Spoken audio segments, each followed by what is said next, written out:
Hello दोस्तों, मैं सुधीर कुमार पटेल आपका स्वागत करता हूं सगुन फिजिक्स क्लासेस में। तो जैसा कि इसके पहले हमने बात की थी उभयनिष्ठ विभव के बारे में, तो आज हम बात करेंगे कि दो आवेशी चालकों को जोड़ने पर उनमें होने वाली ऊर्जा हानि। ऊर्जा हानि मतलब ऊर्जा में कमी, है ना बेटा। तो सबसे पहले हम मान लेंगे कि हमारे पास दो चालक हैं, ए और एक चालक है बी, है ना बेटा, बी। अब क्या है कि अगर इनको हम जोड़ दें, है ना, तो आवेश या तो यहाँ से इधर जाएगा। क्यों? क्योंकि आवेश अगर इसका V1 है और इसका V2 है तो यहाँ पर पोटेंशियल डिफरेंस होगा, अर्थात हम कह सकते हैं विभवांतर होगा। और अगर विभवांतर होगा तो इन विभवांतर के कारण, इस विभवांतर के कारण आवेश या तो A से B पर जाएगा और या तो B से A पर जाएगा। और बेटा तब तक जाएगा जब तक दोनों पर आवेश विभव समान ना हो जाए। मतलब कुछ समय बाद जो आवेश का स्थानांतरण है, आवेश का जो स्थानांतरण है वो क्या हो जाएगा बेटा, रुक जाएगा, है ना, ये कहा जाता है। तो जब आवेश का स्थानांतरण रुकेगा तो उस केस में यहाँ विभव हो जाएगा V और यहाँ पर विभव V हो जाएगा। क्यों? क्योंकि जब तक V1 और V2 विभव रहेगा तब तक आवेश का स्थानांतरण होता रहेगा।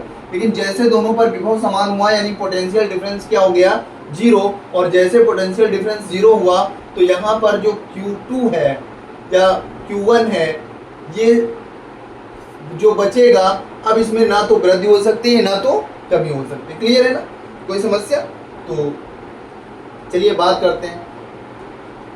इसके लिए सबसे पहले हम क्या करें, इनको हम मान लें कि हमारे पास दो चालक हैं जिनकी धारिताएं C1 और C2, C1 और C2। इन पर जो आवेश है वो बेटा Q1 और Q2, आवेश Q1 और Q2 है। आवेश Q1 Q2 है, धारिता C1 C2 है और विभव हम मान लेंगे कि V1 V2। क्लियर है? अब क्या है कि नीचे इसी का एक अगला डायग्राम बनाएंगे। हम मान लेंगे कि इन दोनों चालकों को आपस में क्या कर दिया जाता है, जोड़ दिया जाता है। जैसे इन चालकों को जोड़ा गया, जैसे इन चालकों को क्या कर दिया गया बेटा, जोड़ दिया गया सॉरी, तो क्या होगा कि आवेश यहाँ से यहाँ या Q2 से Q1 पर या Q1 से Q2 पर आएगा। तो मान लेंगे आवेश का स्थानांतरण हुआ और Q1 डैश और यहाँ पे Q2 डैश हो गया। अब देखो धारिता कभी नहीं बदलती बेटा, धारिता हमेशा सेम रहे, जितनी पहले थी उतनी बाद में रहेगी। लेकिन जब तक आवेश का स्थानांतरण तब तक होता रहेगा जब तक दोनों पर विभव समान न हो जाए, और कुछ समय बाद इन पर विभव क्या हो गया, ठीक है ना। तो उभयनिष्ठ विभव का फार्मूला इसके पहले बताया गया है। उभयनिष्ठ विभव का फार्मूला, उभयनिष्ठ विभव का फार्मूला क्या होता है, V बराबर होता है Q1 plus Q2 by C1 plus C2, या एक फार्मूला और होता है V बराबर C1 V1 plus C2 V2 और अपान में C1 प्लस C2। उभयनिष्ठ विभव मतलब जो दोनों पर विभव आ जाएगा जोड़ने के पश्चात। ये फार्मूला इसके पहले वाले लेक्चर में मैंने डेरिवेट करके बताया है, ठीक है ना। तो अब चलिए हम बात करेंगे यहाँ पे। सबसे पहले देखिए, तो क्या है ना कि ये हो गया उभयनिष्ठ विभव। अब क्या करेंगे, हम पहले निकालेंगे ऊर्जा हानि। तो ऊर्जा हानि निकालने से ये पूर्व की घटना है, पूर्व मतलब पहले, और ये जोड़ने के पश्चात, ये जोड़ने के बाद, है ना बेटा, और ये जोड़ने से पूर्व, ये जोड़ने से पूर्व। अब जब जोड़ने से पूर्व है और ये जोड़ने के बाद है तो क्या करेंगे, यहाँ पर आपको ये देखना है कि जोड़ने से पूर्व कुल ऊर्जा निकालो और जोड़ने के बाद की कुल ऊर्जा निकालो। और फिर क्या करेंगे, अगर ऊर्जा ह्रास हुआ है बेटा, ऊर्जा में कमी हुई है, तो इसका मतलब जोड़ने से जो पूर्व कुल ऊर्जा थी वो कम होगी और जोड़ने के बाद की ज़्यादा होगी, और जोड़ने के बाद जो ऊर्जा है वो क्या हो जाएगी, कम। इसका मतलब सबसे पहले हम निकालेंगे कि चालकों को जोड़ने से पूर्व कुल ऊर्जा। तो चालकों को जोड़ने से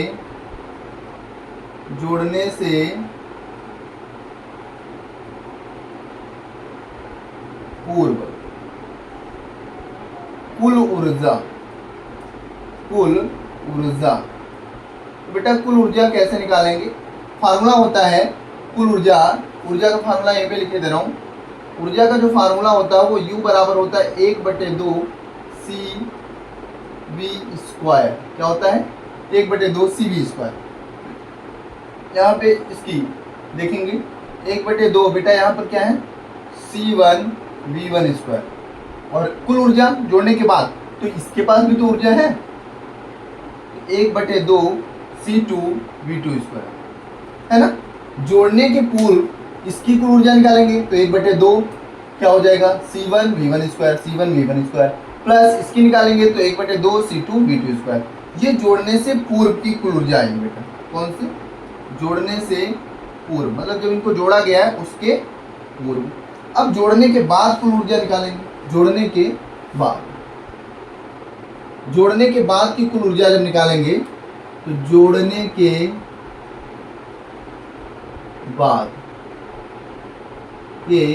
बाद कुल ऊर्जा जोड़ने के बाद जब कुल ऊर्जा बेटा निकालेंगे क्या आएगी? 1/2, है ना, 1/2। और यहाँ पर देखो बेटा C1 V स्क्वायर, है ना। और यहाँ पर क्या हो जाएगा? Plus 1/2 C2 V square. क्यों? अब विभव दोनों पर सेम हो गया ना, तो V स्क्वायर। यहाँ पे क्या है कि अब ये ऊर्जा है जोड़ने के बाद और ये ऊर्जा है जोड़ने से पहले। तो अगर आपको डेल्टा U निकालना है तो हम निकालेंगे कौन? पहले की ऊर्जा, यानी जोड़ने से पूर्व की ऊर्जा। जोड़ने से पूर्व की ऊर्जा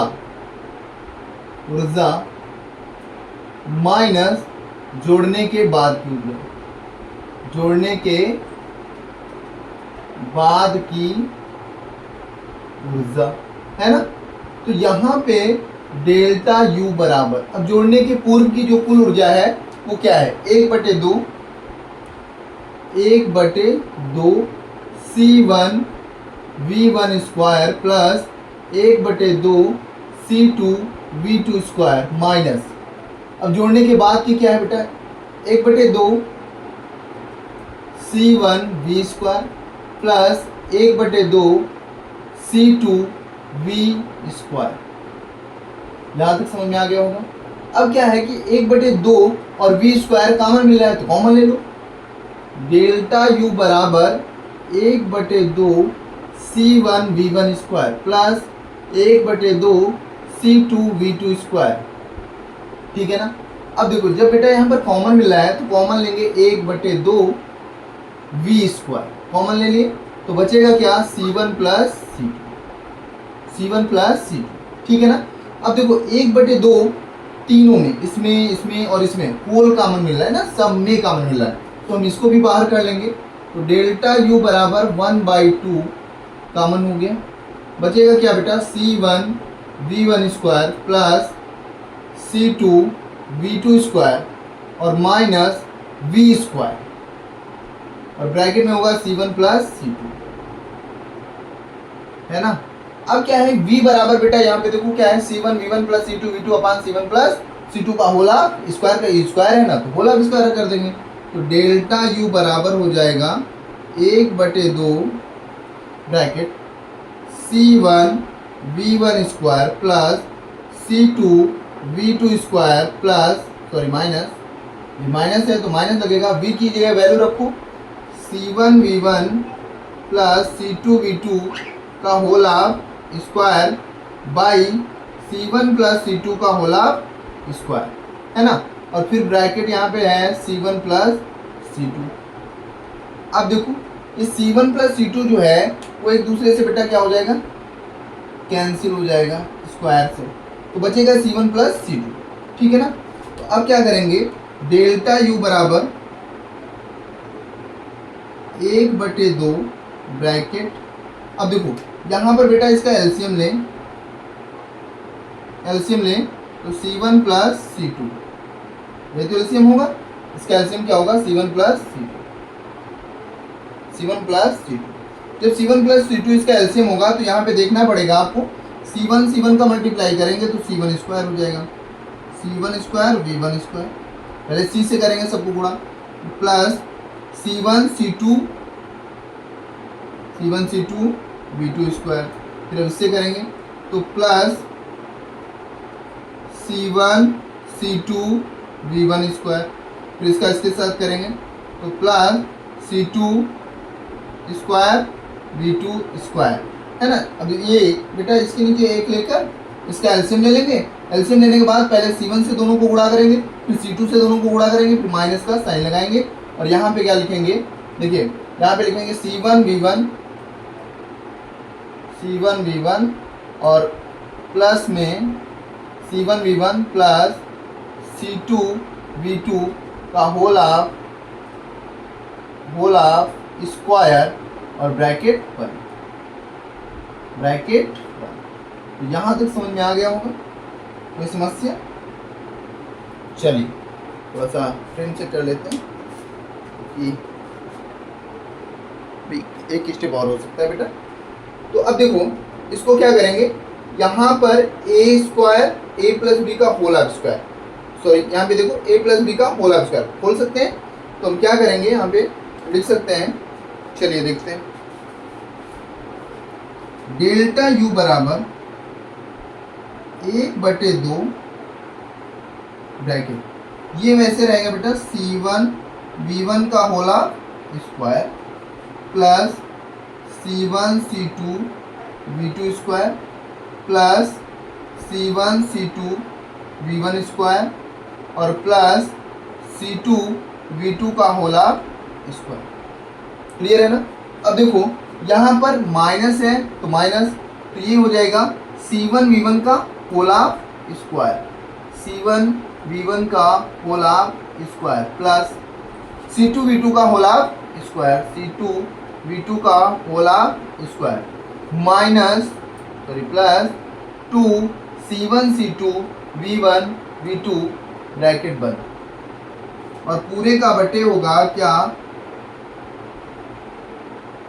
पूरे का बटे होगा C1 प्लस C2। अब थोड़ा समझना रहेगा क्या है, देखो बेटा कि जब ये बड़ा वाला ब्रैकेट हटाएंगे ना तो ये प्लस माइनस की गुणा, यहाँ पे क्या हो जाएगा, प्लस माइनस की गुणा करेंगे तो ये हो जाएगा माइनस का, क्या हो जाएगा माइनस, फिर इसके बाद प्लस माइनस की गुणा माइनस, प्लस माइनस की गुणा माइनस, मतलब सबके साथ क्या जाएगा माइनस।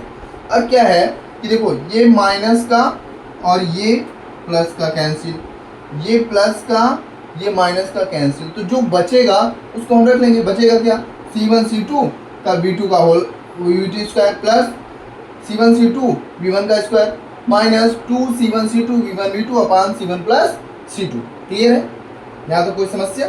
चलिए देखते हैं भाई फ्रेम में कोई समस्या ना हो, चलिए कोई दिक्कत नहीं। अब यहाँ पे देखिए इसको मिटा सकते हैं थोड़ा सा, ये वाला भाग ओवेनिस्ट विभव का। चलो इसको हम यहाँ पे, है ना, चलो इसको भी कोई मतलब, चलो देखो यहाँ पे क्या है बेटा, डेल्टा U बराबर 1/2 तो लिखेंगे 1/2। अब यहाँ पे कॉमन मिलेगा C1 C2, यहाँ पर भी C1 C2 और यहाँ पर भी C1 C2, C1 C2 common ले लें, C1 C2 ब्रैकेट, यहाँ पे हो जाएगा बेटा V2 स्क्वायर, फिर यहाँ पे क्या होगा, यहाँ पे देखो V1 square plus V1 square minus 2 V1 V2, क्योंकि C1 C2 बाहर निकल गया ना, V1 V2 और ब्रैकेट में हो जाए अपान में होगा C1 प्लस C2। क्लियर है ना बेटा। अब देखो जहाँ पे ये लिखा है V2 स्क्वायर, इसकी जगह हम लिख सकते हैं A square plus B square minus 2AB, यानी ये V2 माइनस V1 का होल ऑफ स्क्वायर है। तो हम लिखेंगे डेल्टा U बराबर 1/2 और ब्रैकेट में होगा C1 C2 और यहाँ पे हो जाएगा V1 माइनस V2 का होल ऑफ स्क्वायर बटे C1 प्लस C2। क्लियर है। तो फाइनली जो फार्मूला आया वो डेल्टा U बराबर आया 1/2 C1 C2 V1 minus V2 का whole of square by C1 plus C2। ये हो गया ऊर्जा ह्रास का फादर। ठीक है, मोस्ट इंपॉर्टेंट है बेटा, इस पर न्यूमेरिकल पूछा जाता है, यानी आंकिक प्रश्न पूछे जाते हैं। आंकिक प्रश्न बहुत अच्छे से कंप्लीट करिए। ठीक है, तो मिलते हैं नेक्स्ट वीडियो में। अगर वीडियो अच्छा लगा हो तो प्लीज़ एक बार वीडियो को लाइक करें, कमेंट करें और ज़्यादा से ज़्यादा लोग चैनल से जुड़ने का प्रयास करें, चैनल को सब्सक्राइब करें, है ना। ठीक है, मिलते हैं नेक्स्ट वीडियो में। धन्यवाद।